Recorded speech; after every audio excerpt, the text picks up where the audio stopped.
سلام أنا مايوني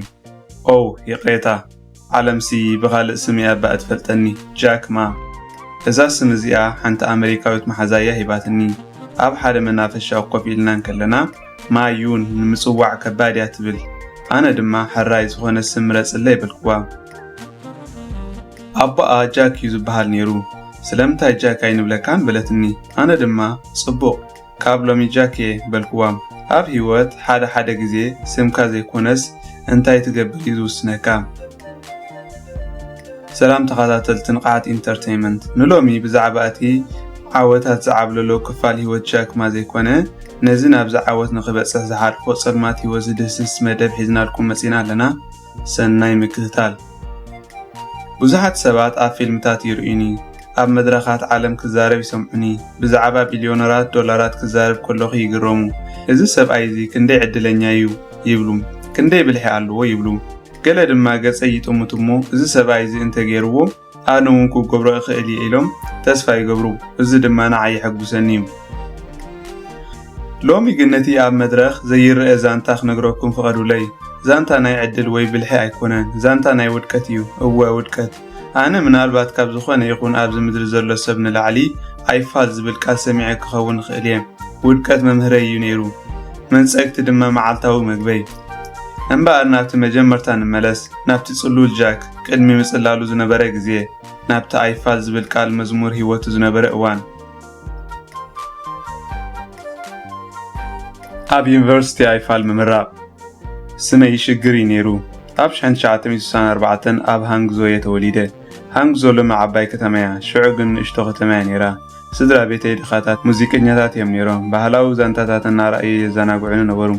كابهم حدا نقر وريسه نزانتا مفقار بنسنتي أزي حاتسيرن دقيقن نبركو رأسي قن عبي نيرو وتم متعبيتي كلعو ناي بعداو فطر رسيلهم يلا قوصو لي نبرو هزي يحرقن نبره معالتاو مزخونا يخون سب مستمكا بايز عبي خيطرق إيباس نبركم حدا كوا سعرنا يفلتن هذا معالتي مسحار قلعة بأيسم 13 غزي أب إيدي تسفيه ولا كاي السعر أي قارصكون مغنياتو حدا نقاتا مهير نبركم كنت السعر تغيليخا قن كتهادم يبلكان هتي ناي صنعات منفس من البات كابتي ناي نقسنتي بأسي جمرك خووني خيليوم هتنا إنجليزينيو حلمي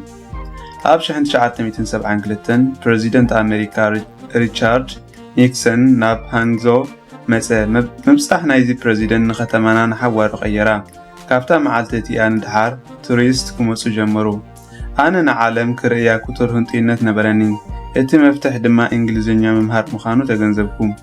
كن كمي غيره ممهر يلن مسحف يلن حانت راديو غزا أخمو معالتاونا إنجليزينيا زينا سمع جمركم حانت قالوا كواي فلت أين بركون نتدم سجن فسيمي فتونا بركون شو حادث صلو الحساب مساني أب كتماي حانتين يوسعت نياتات هوتيل نبرات شانغريلا هوتيل ود 10 عامت كوينم بجاجي توتيحين 45 دقائق زاكل أبتو زحل نفاسنا ينقو نافتا هوتيل أخيد نبركم اتم مغنيات تما نعاقاتهم كم مراحي توريست بنات أخا قلقل ينيرو جنزب كي حاتتكو إنجليزينيا خلمامد نجازا رأسي أمم كوا أتم توريست يقرمو نبرو حدا نشتو چاينا وقلعا زي كفليت كتم أوكر يوم كدالي زي يقرم هيكونن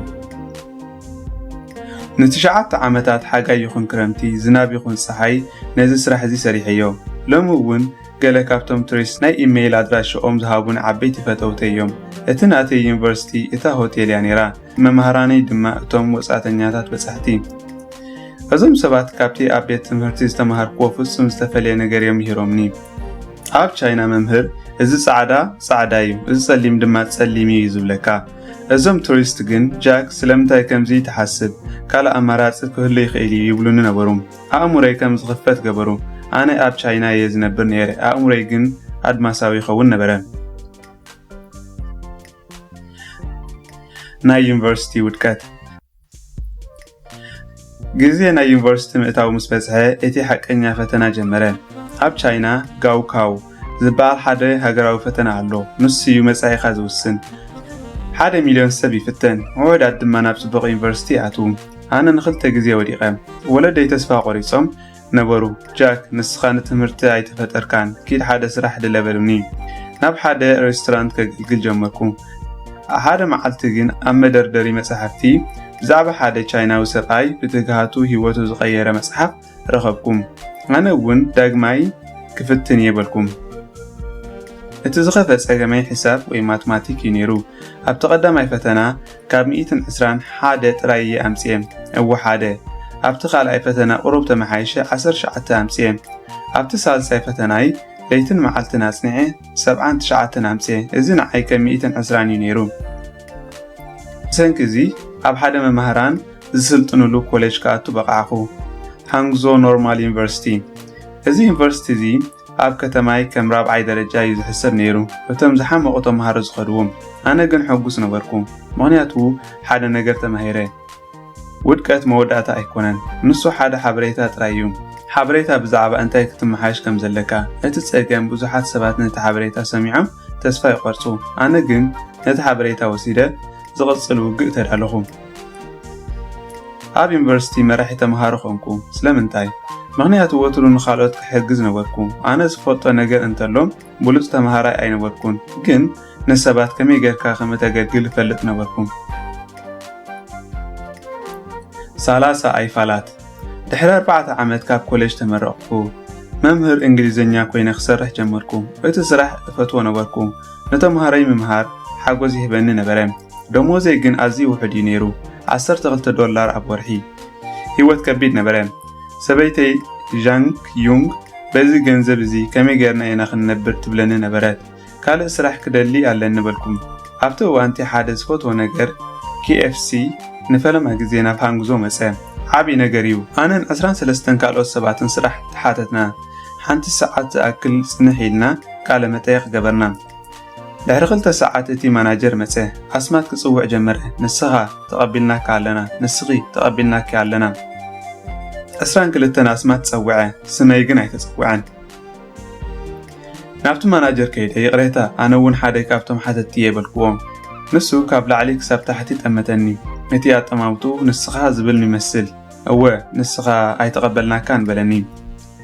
እታ ለይቲ እቲኣ ኣብ ዓረተይ ኮይነ ብዙሕ ሓሲበ እቲ ጸገም ኣበይ እዩ ዘሎ ኣብ ገጸይ ድዩ ኣብ ቁመተይ ድዩ ኢለን ነፍሰይ ሓተትኳ ስለምንታይ ወትሩ ዝንጸግ እዚ ሓደ ካብ ብዙሓት እዩ ነይሩ ንፖሊስ ክምዝገብ ፈቲነ 5 ሰባት ነርና 4 ተቐቢሎም እቲ ሓደ ዝተነጽገ ኣነ ነበርኩ እቲ መልሲ ኖ you are not good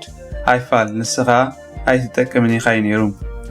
ንሃርቫርድ ዩኒቨርሲቲ 10 ግዜ ኣመልኪተ 10 ግዜ we have received your application but no መልእኽትኻ ተቐቢልና ኣለና ግን ኣይፋል ዝብል ደብዳቤ ልኢኹምለይ ፍልስፍናይ ኣብዚ መሰረቱ ንውድቀት ክትሎምዶ ኣለካ ንምንጻግ ከም ሓደ ሰላምታ ናይ መዓልቲ ረኣዮ ኦ ሰላም ምንጻግ ከመይ ኣለኻ ሎሚ ምስ በልካዮ ሓይሉ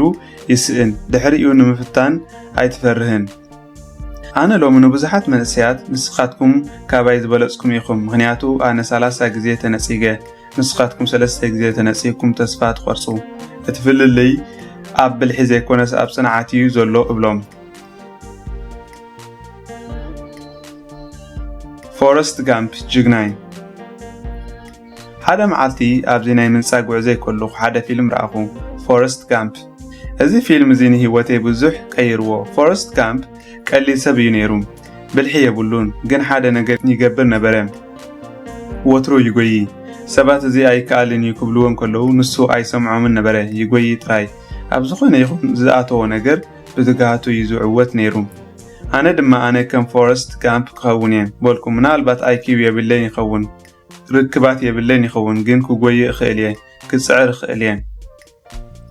እቲ ፍልስፍና ህይወት ከም ሓደ ሳጹን ቸኮሌት እያ እንታይ ከም እትረክብ ኣይትፈልጥን ኢኻ ዝብል ንዓይ ሓቂ እዩ ነይሩ እቲ ዝመጻኒ ውድቀት ቸኮላታ ኣይነበረን መሪር ነገር እዩ ነይሩ ግን በልዓክዎ ምክንያቱ ኣብቲ ሳንዱቕ ካልእ ጽቡቕ ነገር ከም ዘሎ ኣምን ነበርኩም ንውድቀት ኣይትፍርህዎ ንሱ ሓደ ክፋል ናይ ህይወት እዩ ብዘይ ውድቀት ዝዓበየ ሰብ የለን እቲ ዓለም ትብለኒ ነገር ኣይኮነን ዝውስነኒ እቲ ኣነ ዝገብሮ ነገር እዩ ዝውስነኒ ዓለም ንዓይ ማዕጾ ዓጽያ ነበረት ኣነ ድማ ገዛእ ርእሰይ ሓድሽ ማዕጾ ክፈጥረላ ወሰንኩ እቲ ማዕጾ ድማ ኣብ ሓደ ዘይተጸበኽዎ ቦታ ይረኺበዮ ኣብ ሓደ ግራጫዊ ሳንዱቕ ኣብ ኣሜሪካ ብርሃን ኣብ ጫፍ ናይ ዓለም እታ ናይ ኢንተርነት ተኣምር ኣብ 1994 ሓንቲ ንእሽቶ ናይ ትርጉም ትካል ጀሚረ ነበርኩ ስማ ድማ ሆፕ ትራንስሌሽን ኤጀንሲ ትበሃል እቲ ስም በዓሉ ነቲ ዝነበርክዎ ኩነታት ይገልጽ ነበረ ተስፋ ጥራይ እየ ዝውንን ነይረ እቲ ትካል ኣብ ቀዳማይ ወርሑ 700 ዩዋን ጥራይ ኣታዊ ረኺቡ ክራይ ቤት ጽሕፈተይ ግን 2000 ዩዋን እዩ ነይሩ ንኽነብር ካብ ጓንጆው ናይ ሶክስን ካልእ ንብረትን ገዚኤ ኣብ ጽርግያ እሸይጥ ነበርኩ መምህር እንግሊዝኛ ኣብ ጽርግያ ነጋዳይ ኮይኑ ብዙሓት ሰባት ይስሕቁኒ ነበሩ እቲ መምህር ማ ተመልከትዎም ንግዲ ክሰርሕ ይፍትን ኣለዎ ይብሉ ኣነ ግን ሕፍረት ኣይተሰምዓንን ሓደ ሕልሚ ንኽተተግብር ቅድሚኡ ክትነብር ኣለካ ኣብ 1995 ሓደ ዕድል መጽኒ ሓደ ናይ ቻይና ትካል ኣብ ኣሜሪካ ገንዘብ ክእክብ ይደሊ ነበረ ኣነ ከም ተርጓማይ ኮይነ ምሳታቶም ተጓዓዝኩ እዚ እዩ እቲ ንህይወተይ ንዘለኣለም ዝቐየረ ጉዕዞም ናብ ሲያትል በጻሕና ኣብ ሓደ ዓርከይ ንሱ ንሓንቲ ናይ ኢንተርነት ትካል ይሰርሕ ነበረ ጃክ ሓደ ሓድሽ ነገር ከርእየካ የበለኒ ናብ ሓንቲ ክፍሊ ወሰደኒ ኣብ ሓደ ግራጫዊ ሳንዱቕ ነበረ ኮምፒተር ንዓይ ከም ሓደ ዘይፍለጥ ፍጡር እዩ ዝመስለኒ ነበረ እዚ ኢንተርነት ይበሃል በለኒ በዚኣ ዝደለኻዮ ነገር ክትረክብ ትኽእል ኢኻ ኣነ ፈሪሄ ነበርኩ ኮምፒተር ኣብ ህይወተይ ተንኪፈ ኣይፈልጥ ነበርኩም ኣብ ቻይና ኮምፒተር ኣዝዩ ክቡር ነገር እዩ ነይሩ እዚ ክቡር ነገር እዩ እንተሰቢረዮ ኸ ክኸፍል ኣይክእልን የብልኩም ኣይትሰብሮን ኢኻ ተንክፎ ጥራይ በለኒ ብትብዓት ኢደ እናንቀጥቀጠ ሕራይ ኢለ ቢራ ኢለ ጸሓፍኩ ቢራ ኢልካ ጸሓፍ በልክዎ ስለምንታይ ቢራ ኣይፈልጥን ተቐዳመይቲ ኣብ ኣእምሮይ ዝመጸትን ቃል እያ ነይራ ጸሓፍና ብኡ ንብኡ ስእልታት ናይ ጀርመን ቢራ ናይ ኣሜሪካ ቢራ ናይ ጃፓን ቢራ ኣብቲ ስክሪን መጸ ኣዝየ ተገረምኩ እዚ ከም ጥንቆላይ ነይሩ ናይ ቻይና ቢራ ኸ በልኩ ጸሓፍና ምንም ነገር ኣይመጸን ዜሮ ቻይና ኢልካ ጸሓፍ በልክዎ ጸሓፍና ዝኾነ ሓበሬታ ብዛዕባ ቻይና ኣይመጸን እቲ መርበብ ሓበሬታ ኖዳታ ኣባውት ቻይና ብዛዕባ ቻይና ዝኾነ ሓበሬታ የለን በለ ኣብቲ ህሞት እቲ ገለ መብረቕ ዝወደቐኒ መሰለኒ እቲ ኩሉ ናይ ውድቀት ዛንታይ እቲ ኩሉ ናይ ምንጻይ ተመክሮይ ኩሉ ነዛ ሓንቲ ህሞት እዚኣ ንምርካብ እዩ ነይሩ ዝመስል ሓደ ዕድል ንምንታይ ንቻይና ኣብ ኢንተርነት ዘይነእትዋ ንምንታይ ነቶም ናይ ቻይና ንኣሽቱ ትካላትና ዓለም ዘይነኽብቶም ናብ ቻይና ተመሊሰ ብዛዕባ እዚ ሓድሽ ሓሳብ ክዛረብ ጀመርኩ ሰባት ከም ኣብ ማርስ ዝመጸ ፍጡር ገይሮም እዮም ዝርእዩኒ ነበሩ ኢንተርነት እንታይ እዩ እዚ ይብሉ ን14 ካብቶም ዝኣምኖ ዝነበርኩ ፈተውተይ ናብ ገዛይ ዓደምክዎም ኣብቲ ሳሎን ተኣኪብና ን2 ሰዓት ዝኣክል ብህድኣት ብህንጥዩነትን ብዛዕባ እዚ ሓድሽ ሓሳብ ገለጽኩሎም ሓደ መርበብ ሓበሬታ ክንሰርሕ ኢና ንቻይናዊ ትካላት ኣብኡ ከነእትዎ ኢና ዓለም ድማ ክርእዮም እዩ ኩሎም ብዓይኒ ጠርጣረ እዮም ዝጥሙትን ዝነበሩ ገሊኣቶም እሞ ክስሕቁ ጀመሩ ኣብ መወዳእታ ሕራይ ሕጂ ድምፂ ብልጫ ንውሰድ በልኩም ነዚ ሓሳብ እዚ ክንገብሮ ኣለና ዝብል ኢዱ የልዕል ውፅኢቱ 23 ሰባት ኢዶም ታሕቲ ገበሩ መሶም ሓደ እዩ ነይሩ ጃክ እዚ ጽሉል ሓሳብ እዩ ንስኻ ብዛዕባ ቴክኖሎጂ ምንም ኣፍልጦ የብልኻን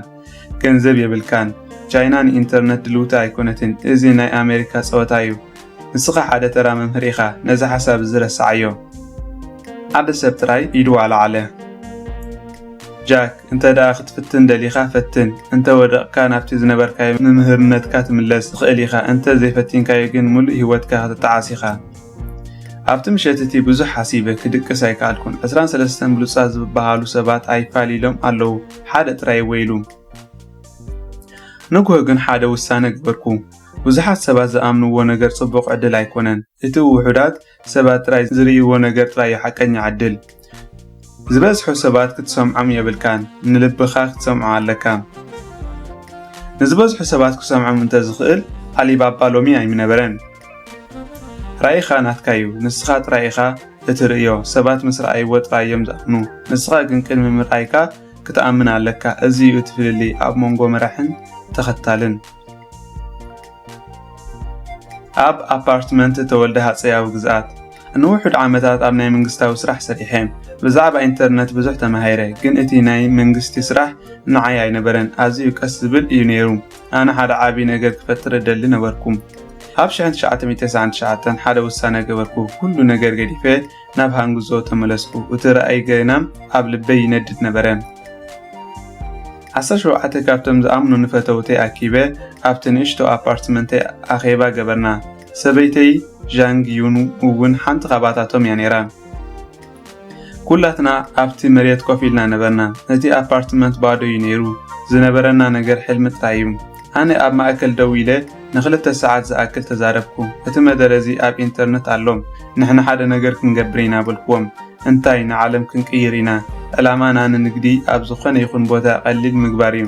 እቶም ወዳደርትና ኣብ ኣሜሪካ ኣብ ሲሊኮን ቫሊ ብሉጻት መሃንድሳት ኣለዎም ቢልዮነራት ዶላራት ኣለዎም ንሕና እንታይ ኣለና ኣብዚ ኣፓርትመንት ኮፍ ኢልና ዘለና ሰባት ጥራይ ግን ንሕና ሓደ ሓይሊ ኣለና ንሕና ንልቢ ናይቲ ንእሽቶ ሰብ ንፈልጦ ኢና ንሕና ንቻይና ንፈልጣ ኢና ንሕና ከም ኣሜሪካውያን ኣይንሓስብን ንሕና ከም ቻይናውያን ኢና ንሓስብ እዚ እዩ እቲ ሓይልና ኣብ ዝቕፅለ 5 ዓመታት ሓደ ካብቶም ዝዓበዩ ናይ ኢንተርኔት ትካላት ክንከውን ኢና ኩላቶም ጠሞቱኒ ገሊኣቶም ጽሉል ኢሎም ይኾኑ ግን ኩላቶም ኣብቲ ሕልሚ ኣመኑ ኩሉ ዝነበሮ ገንዘብ ኣዋፊሩ ብድምር $60,000 ነይሩ እዚ እዩ እቲ ናይ አሊባባ መበገሲ ካፒታል ባህሊ ቅድሚ ኩሉ ካብታ ቀዳሚት መዓልቲ ሓደ ነገር ንጹር ገይረዮ ነበርኩ አሊባባ ናይ ቴክኖሎጂ ትካል ኣይኮነን አሊባባ ናይ ኣገልግሎት ትካል እዩ ንሕና ንኣሽቱ ትካላት ንምሕጋዝ ቴክኖሎጂ ንጥቀም ንሕና ኣብ ሲሊኮን ቫሊ ኣይኮናን እንወዳደር ንሕና ኣብ ልቢ ናይ ዓሚልና ኢና እንወዳደር ንሰለስተ ዓመታት ካብቲ ኣፓርትመንት ወፂና ኣይንፈልጥን ኣብኡ ንሰርሕ ኣብኡ ንበልዕ ኣብኡ ንድቅስ ነበርና እቲ ሽታ ናይ ጫማና ነቲ ኣፓርትመንት መሊእዎ ነበረ ሓንቲ ሳንቲም እቶት ኣይነበረናን እቲ ዝነበረና ነገር እምነት ጥራይ እዩ ነይሩ ኣብቲ እዋንቲ ሓደ ካብቶም ዝኸበዱ እዋናት ኣብ ህይወተይ እዩ ነይሩ ኣብ 2001 እቲ ናይ ኢንተርኔት ዓለም ብምሉእ ኣብ ቅልውላው ኣተወም ኣውፈርቲ ንዓኹም ገንዘብ ኣይንህብን ኢና በሉና ገንዘብ ተወዲዩ ንሽድሸ ወርሒ ጥራይ ዝኣክል ገንዘብ ይተሪፉና ነይሩ ኣነ ንሰራሕተኛታተይ ኣኪበ ኣነ ጃክማ ንዓኹም ክሕስበኩም ኣይክእልን እየ ገንዘብ የብልናን እዚ ዝዓበየ ፀገም እዩ ግን ካብኡ ዝዓቢ ፀገም እንተሎ ረኣይና ምስኣን እዩ እቲ ሕልሚ ገና ህያው እዩ ክትከዱ ትኽእሉ ኢኹም ወይ ክትጸንሑ ትኽእሉ ኢኹም ግን ጽንዓት ክትገብሩ ኣለኩም ድሕሪ እዚ ሓደ ሰብ እኳ ኣይከደን ስለምንታይ ምክንያቱ ንሳቶም ኣብ ገንዘብ ኣይኮኑን ዝኣምኑ ነይሮም ኣብቲ ረኣይ እዮም ዝኣምኑ ነይሮም ኣብቲ ሓድሕድና ዝነበረና እምነት እዮም ዝኣምኑ ነይሮም ሓደ ትካል ብገንዘብ ኣይኮነን ዝህነጽ ብባህልን ራእይን እዩ ዝህነጽ እቲ ዓለም ክፈርስ ከሎ እቲ ዝዓበየ መሳርሒኻ እቲ ኣብ ልቢ ናይ ሰባት ዘለካ እምነት እዩ ነቲ ንእሽቶ ትካልና ኣብ ንእሽቶ ኣፓርትመንትና ነቲ ዝዓበየ ማዕበል ናይ ዓለም ክጻወሮ ተዳለወ እቲ ዝዓበየ ውግእ ገና ኣብ ቅድሜና እዩ ነይሩ እቲ ሻርክ ናብ ሩባና ከኣቱ ይዳሎ ነበረ ኣብ ሩባ ያንግፀ ንሻርክ ምውጋእ ምምፃእ ናይቲ ዓብይ ሻርክ ኣብ 2002-2003 አሊባባ ቀስ ኢሉ ከዓቢ ጀመረ መጀመርታ $5 ሚልዮን ካብ ጎልድማን ሳክስ ቀፂሉ $20 ሚልዮን ካብ ሶፍት ባንክ ዝተባሃለ ትካል ረኸብና መጀመርታ ገንዘብ ኣብ ኢድና ኣተወ ሕጂ ክንዓርፍ ኢና ኢልና ሓሰብና ተጋጊና እቲ ሓቀኛ ውግእ ገና ኣይጀመረን ነበረ ኣብ 2003 እቲ ዝዓበየ ናይ ኢንተርኔት ትካል ኣብ ዓለም ኢቤይ ናብ ቻይና መፀ ንሳቶም ሻርክ እዮም ነይሮም ቢልዮናት ዶላራት ነይርዎም ኣብ ዓለም እቲ ዝበለጸ ቴክኖሎጂ ነይርዎም ብሉጻት ሰራሕተኛታት ካብ ሃርቫርድ ስታንፎርድን ነበርዎም ኣብ ቻይና ዝነበረ ትካል ኤችኔት ዝበሃል ብ$150 ሚልዮን ዝገዝእዎ ኣብ ቻይና 900 ናይ ዕዳጋ ተቋጻጺሮም ነበሩ ኩሉ ሰብ መራኸቢ ብዙሃን ኣውፈርቲ ተንተንቲ አሊባባ ተወዲዩ ጃክ ማ ክሰዓሪ ይበሉ ንሳቶም ሓደ ሓቀረ ሲዖም ነበሩ ሓደ መዓልቲ ንሰራሕተኛታተይ ኣኪበ ከምዚ በልክዎም ኢቤይ ኣብ ውቅያኖስ ሻርክ እዩ ንሕና ድማ ኣብ ሩባ ያንግዞ ክሮኮዲል ኢና ኣብ ውቅያኖስ እንተ ተዋጊና ክንጠፍእ ኢና ግን ኣብ ሩባና እንተ ኣትዩ ንሕና ኢና ክንስዕር እቲ ምስጢራዊ ፕሮጀክት ታውባው እታ ሲኢኦ ናይ ኢቤይ ሜግ ዊትማን ናብ ሃንግዞ መጽያ ምሳይ ክትዘራረብ ደልየት ኣነ ግን ኣይፋል በልክዋም ኣነ ኣዝየ ንእሽቶ እየ ንሳ ኣዝየ ዓባይ እያ ንሳታቶም ንዓና ክገዝኡና እዮም ዝደልዩ ኣነ ግን ካልእ መደብ ነበረኒ ሓደ ንእሽቶ ጉጅለ ካብቶም ዝመፁ ሰራሕተኛታትና ፀዊዕና ናብ ሓደ ምስጢራዊ ቦታ ወሰድኩም ንሕና ሓደ ሓድሽ ፕሮጀክት ክንጅምር ኢና በልኩም ኣብዚ ቢሮ እዚ ኣይኮነን ኣብቲ ናተይ ቀዳማይ ኣፓርትመንት ንዝኾነ ይኹን ሰብ ብዛዕባ እዚ ኣይትነግሩን ኢኹም ወላ እኳ ንስድራ ቤትኩም ይኹን በልክዎም እቲ ፕሮጀክት ሓደ መሸጢ መርበብ ሓበሬታ ምስራሕ ነይሩ ታውባው ንሱ ከም ናይ ኢቤይ ዝኣመሰለ ነይሩ ግን ሓደ ዓቢ ፍልሊ ነይሩዎም ንኹሉ ሰብ ብነፃ ነይሩ ኢቤይ ኣብ ነፍሲ ወከፍ ዝሽየጥ ነገር ኮሚሽን ይወስድ ነበረ ንሕና ግን ን3 ዓመት ብነፃ ክንሰርሕ ኢና ኢልና ኣወጅና ኩሉ ሰብ ጽሉል ከመይ ጌርካ ኢኻ ገንዘብ ክትረክብ በለኒ ኣነ ድማ ሕጂ እዋን ገንዘብ ምእካብ ኣይኮነን ሕጂ እዋን ዕዳጋ መሓዝዩ ነቶም ናእሽቱ ሰባት እንተ ሓጊዝናዮም ንሳቶም ሓደ መዓልቲ ዓበይቲ ምስኮኑ ንዓና ክሕጉዝናዮም ኢቤይ ሚልዮነራት ዶላራት ኣብ መዋዓውዒታት ኣብ ቴሌቪዥንን ኢንተርኔትን ኣጥፈየ ንሕና ገንዘብ ኣይነበረናን ንሕና ግን ሓደ ነገር ነይርና ልቢ ናይ ቻይናዊ ዓሚል ኢቤይ ሓደ ዓቢ ጌጋ ገበረ ንቻይና ከም ኣሜሪካ ገይሩ ሓሰባ እቲ ናቶም መርበብ ሓበሬታ ንቻይናውያን ኣይጥዕምን ነበረ ንኽትዛረብ ጥራይ ዝጠቅም ነይሩ ንሕና ግን ነቲ ናትና ከም ሓደ ፀወታ ጌርና ስራሕናዮ ንሰባት ክዛረቡ ክደራደሩ ከተሓጋገዙ ዕድል ሃብናዮም ንሕና ሓደ ማሕበረሰብ እምበር ሓደ ዕዳጋ ጥራይ ኣይፈጠርናን እቲ ናይ ኣሊፔይ ውሳነ ሓደ ካብቶም ዝዓበይ ፀገማት ንግዲ ኣብ ኢንተርኔት እምነት እዩ ነይሩ እቲ ገዛኢ ገንዘበይ እንተ ከፊለ እቲ ንብረት ክመፃኒ ድዩ ኢሉ ይፈርህ እቲ ሸያጢ ንብረተይ እንተ ለኣኽኩ እቲ ገንዘብ ክመፃኒ ድዩ ኢሉ ይፈርህ ሓደ ምሸት ኣብ ሓደ ጉዕዞ ኣብ ስዊዘርላንድ ከለኹ እዚ ፀገም እዚ ካብ ደቃሰይ ኣበራበረኒ ነዚ ፀገም እዚ እንተ ዘይፈቲሕናዮም ታውባብ ክመውት ይበልኩም ሽዑ ሓደ ሓሳብ መፃኒ ስለምንታይ ሓደ ናይ ክፍሊት ስርዓት ኣይንፈጥርን እቲ ገዛኢ ገንዘቡ ናብዚ ስርዓት ዝልእኽ እቲ ስርዓት ንሸያጢ ገንዘብ ተረኪብና ኣለና ንብረትካ ለኣኽ ንብሎም እቲ ገዛኢ ነቲ ንብረት ምስ ረኸቦ እሞ ሕጉስ እየ ምስ በለ ሽዑ እቲ ስርዓት ነቲ ገንዘብ ናብ ሸያጢ ይሰጋግሮ ንግሆ ንሰራሕተኛታተይ ደወልኩሎም ነዚ ሓሳብ እዚ ግበርዎ በልኩም ንሳቶም ድማ ጃክ እዚ ጌጋዩ ብመሰረት ሕጊ ቻይና ሓደ ናይ ብሕቲ ትካል ናይ ገንዘብ ስርዓት ክፈጥር ኣይፍቀዶን እዩ ናብ ቤት ማእሰርቲ ክትኣቱ ኢኻ በሉኒ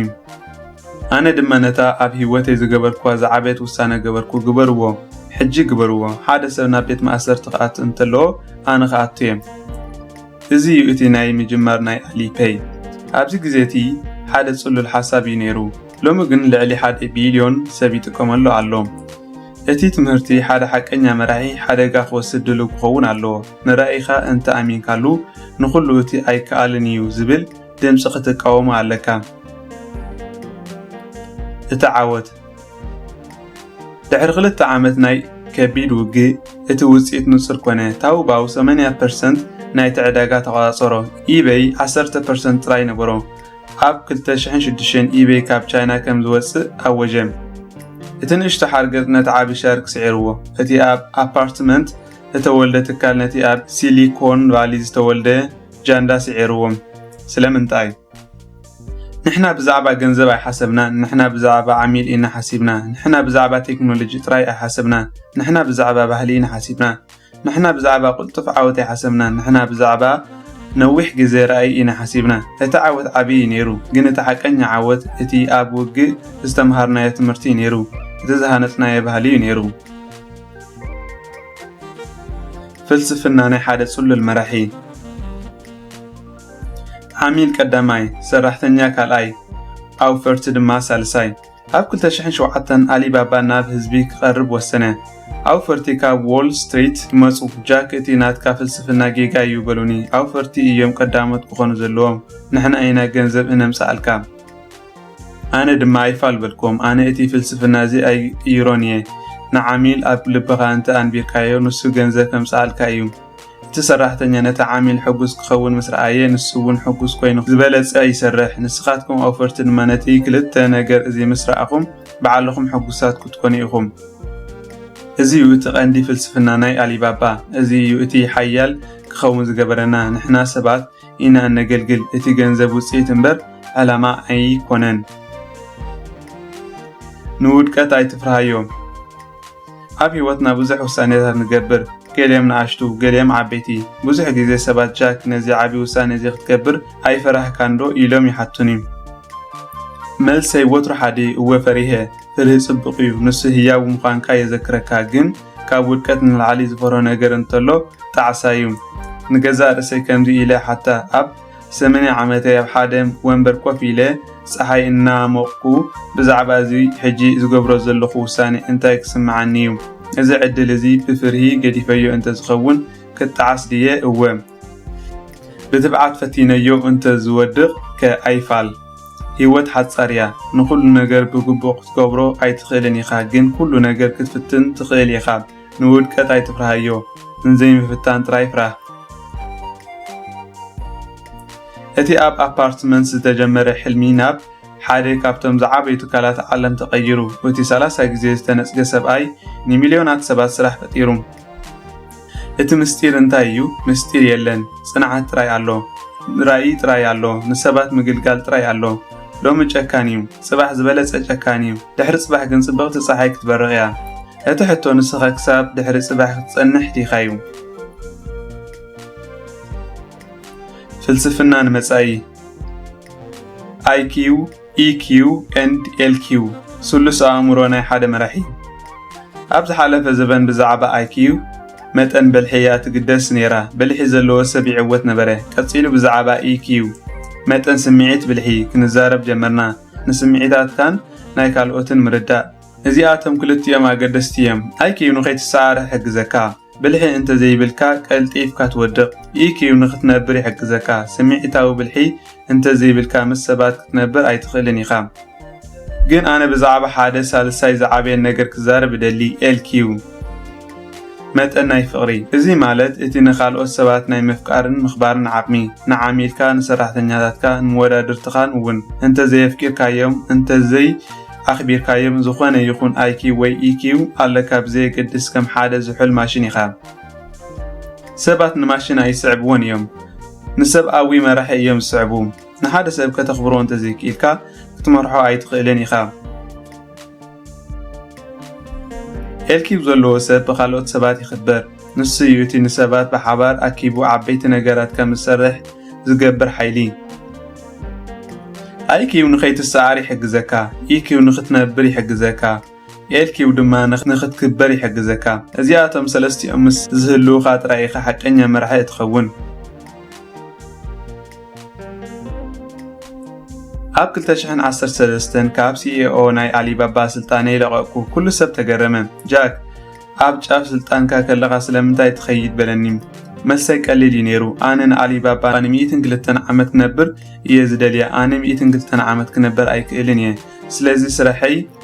ካባይ ዝበለጹ መራሕቲ ምፍራይ እዩ ኣነ ገዛእ ርእሰይ ከም CEO ኣይርአያን እየ ነይረ ከም መምህር እየ ዝርአያ ነይረ ስራሐይ ዋና ኣካይዲ ስራሕ ዘይኮነ ዋና ኣካይዲ ትምህርቲ ነይሩ ንሰራሕተኛታተይ ብዛዕባ ባህልና ራእይናን ሕልምናን እምህር ሓደ ጽቡቕ መምህር ወትሩ ተማሃሮኡ ካብኡ ዝበለጹ ክኾኑ ዝደሊ ኣነ እውን ከምኡ እቶም ዝተካእክዎም መንእሰያት ካባይ ንላዕሊ ክሰርሑ ንአሊባባ ናብ ዝለዓለ ደረጃ ክወስድዎ ደሊ ነበርኩ ሓደ ትካል ብሓደ ሰብ ጥራይ እንተ ተደጊፉ እቲ ሰብ ምስ ከደ እቲ ትካል ይወድቕ ሓደ ትካል ብሓደ ስርዓትን ባህልን እንተ ተደጊፉ ግን ንዘላለም ክነብር ይኽእል እዩ ሓደ ሕልሚ ንዓለም ሎሚ ኣነ እቲ ካብ ሃንግዞ ዝመፀ መምህር እየ እቲ ኣይፋል ዝብል ቃል መዝሙረይ ዝነበረ ሰብ ሎሚ ግን ሓደ መልእኽቲ ኣለኒ ንኩሉ ሰብ ብፍላይ ድማ ነቶም ንኣሽቱ ሰባት ነቶም ንኣሽቱ ስምብራታት ናይ ዓለም ቀዳማይ ንውድቀት ኣይትፍርህዎ ንሱ እቲ ዝዓበየ በረኸት እዩ ነፍሲ ወከፍ ውድቀት ሓደ ትምህርቲ እዩ ኣነ ኣብ ዩኒቨርሲቲ ናይ ኣይፋል ዲግሪ ተማሂረ እዚ ካብ ዝኾነ ይኹን MBA ንላዕሊ ጠቒሙኒ ካልኣይ ንዓበይቲ ትካላት ኣይትፍርህዎም ንሳቶም ትማል እዮም ንሳቶም ዓበይቲ እዮም ግን ቀስ ዝብሉ እዮም ንስኻትኩም ንኣሽቱ ኢኹም ግን ፈጣናት ኢኹም ፍጥነት እዩ እቲ ናይ ሎሚ ዓለም ሓይሊ ሳልሳይ ንገዛእ ርእስኹም ኣይትጠራጠሩ እቲ ዝዓበየ ጸላኢ ኣብ ውሽጥኹም እዩ ዘሎ እቲ ኣይትኽእልን ኢኻ ዝብል ድምፂ ንዕኡ እንተሲዒርኩሞ ዝኾነ ነገር ክትገብሩ ትኽእሉ ኢኹም ራብዓይ ንመጻኢ ብተስፋ ረኣይዎ ዓለም ወትሩ ጸገማት ኣለውዋ ግን ኣብ ዝኾነ ይኹን ዘመን ኣብ ዝኾነ ይኹን ጸገም ዓበይቲ ዕድላት እውን ኣለዉ እቲ ዘማርር ሰብ ጸገም ጥራይ እዩ ዝርኢ እቲ ብልሒ ዘለዎ ሰብ ግን ኣብቲ ጸገም ዘሎ ዕድል ዝርኢ መደምደምታ ኣብ መወዳእታ ህይወት ሓንቲ ፊልም እያ